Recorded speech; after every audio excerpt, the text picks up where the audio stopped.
Good morning students, welcome to your social science class. बेटा आज हम आपका सिविक्स का lesson number 19 our state governments ये स्टार्ट करने जा रहे हैं। करें स्टार्ट बेटा। India is the 7th largest nation of the world extending over 3.28 million square kilometre for the administrative convenience. जो हमारी इंडिया है, अगर उसको हम एरिया के अकॉर्डिंग देखें तो इसका नंबर है पूरे वर्ल्ड में 7th नंबर पर हैं हम अकॉर्डिंग टू एरिया।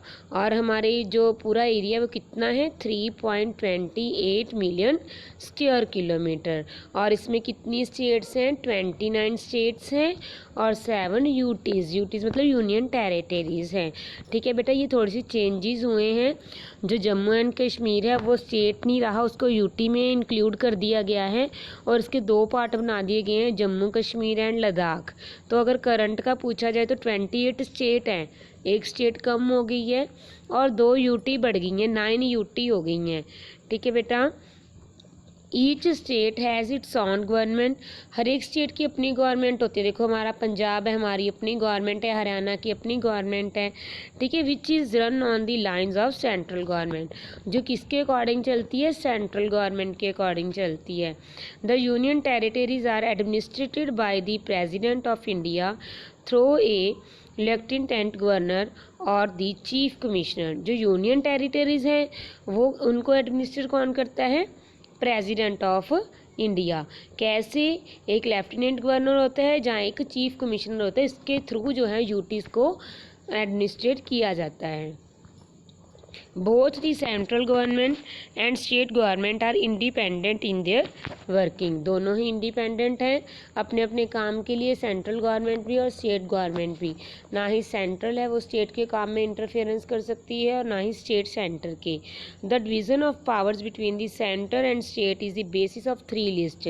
इनके बीच में जो काम है बेटा वो 3 लिस्टों के अकॉर्डिंग जो है डिवाइड किए गए हैं, union list, state list, concurrent list. ये 3 लिस्ट है बेटा।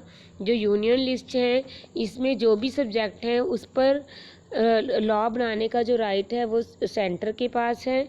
जो स्टेट लिस्ट है उसका स्टेट के पास है।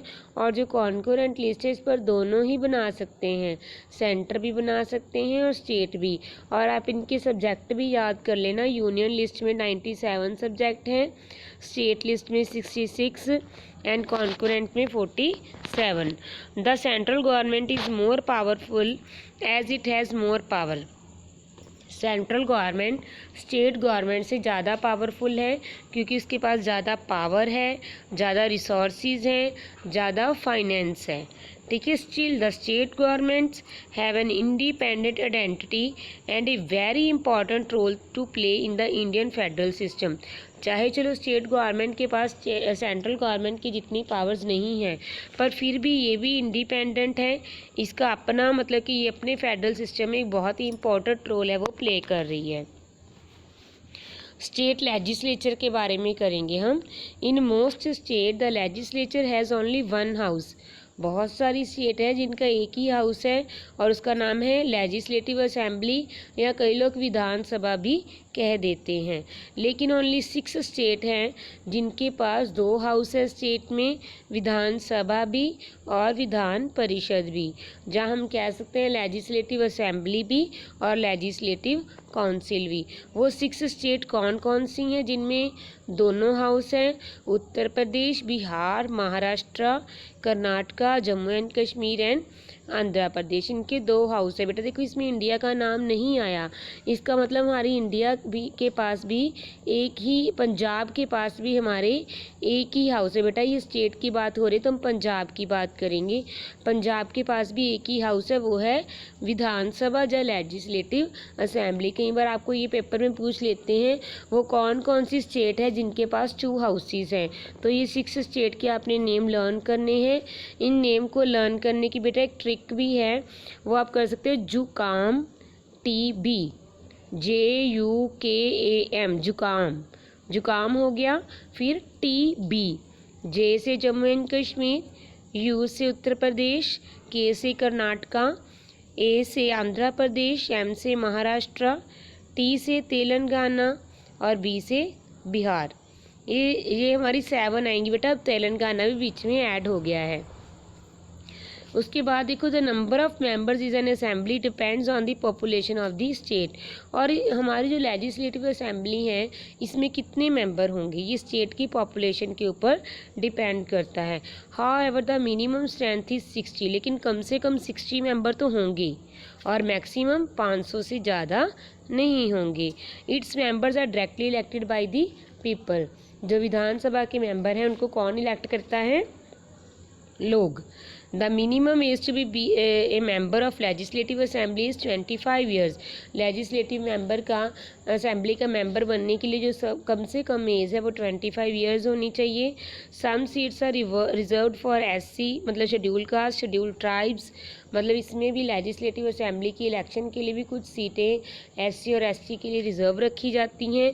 फॉर एग्जाम्पल, उत्तर प्रदेश है 404 members in its legislative assembly and Mizoram has 40 only. मतलब उत्तर प्रदेश की लेजिस्लेटिव असेंबली में 404 मेंबर्स, क्योंकि वहाँ की पॉपुलेशन ज़्यादा है। और जो मिज़ोरम है उसकी पॉपुलेशन कम है, तो वहाँ सिर्फ 60 मेंबर हैं। The term of A legislative assembly, tenure मतलब टाइम पीरियड कितना होता है लेजिस्लेटिव असेंबली का? 5 ईयर्स। 5 ईयर्स के बाद दोबारा इलेक्शन होते हैं। In case it is not functioning according to the constitution, इन 5 सालों में मतलब ये इट इज़ नॉट फंक्शनिंग मतलब ये कॉन्स्टिट्यूशन के अकॉर्डिंग काम नहीं करते। It can be dissolved earlier also, मतलब इनको समय से पहले भी, मतलब अगर ये कॉन्स्टिट्यूशन के अकॉर्डिंग काम नहीं करते तो इनको समय से पहले भी डिज़ोल्व मतलब ख़त्म किया जा सकता है। ये नहीं है कि लेजिस्लेटिव असेंबली के मेंबर 5 साल ही रहेंगे, मतलब अपनी मनमर्जी चलाए, लोगों को मार पीट करें, ठीक है। तो ऐसा कुछ नहीं, अगर वो कॉन्स्टिट्यूशन के अकॉर्डिंग नहीं चलेंगे तो उनको 5 साल से पहले भी ख़त्म किया जा सकता है। In such a situation the president's rule is impose in the state. अगर कई बार स्टेट की गवर्नमेंट को समय से पहले डिज़ोल्व किया जाए तो उस समय स्टेट में प्रेसिडेंट का जो रूल है वो कर दिया जाता है। Like the Lok Sabha, the legislative assembly has a speaker and A deputy speaker. अगर लोकसभा को डिसॉल्व किया जाए तो लोकसभा में तो एक स्पीकर भी है और एक डिप्टी स्पीकर भी है। द स्पीकर क्या करेगा? Presides over the meetings of the assembly and conducts it's business. वही अगर स्टेट में पहले ही 5 साल से पहले जो लेजिस्लेटिव असेंबली है वो ख़त्म कर दी जाती है तो जो वहाँ का स्पीकर होगा वही मीटिंग्स को देखेगा और वहाँ के काम को संभालेगा। आगे, डू यू नो बेटा, legislative consisting of only 1 house is known as, जिसका एक हाउस होता है बेटा, ये भी वेरी इंपॉर्टेंट है, उसको हम कहते हैं यूनिकैमरल लेजिस्लेचर। और जिनके पास 2 हाउसेज होते हैं उनको हम कहते हैं बाई कैमरल लेजिस्लेचर। जैसे अगर हमारे पंजाब की बात की जाए तो हमारा पंजाब यूनिकैमरल लेजिस्लेटिव है, क्योंकि हमारे पंजाब के पास एक ही हाउस है, वो है विधानसभा। ओके बेटा, आई होप आपको समझ आ गया होगा, लेकिन ये टॉपिक आपके लिए न्यू है बेटा। इस वीडियो को 1-2 बार सुनना, अगर कोई भी डाउट हुआ तो आप ऑनलाइन क्लास में मुझसे क्लियर कर सकते हो। ओके बेटा, बाय बेटा।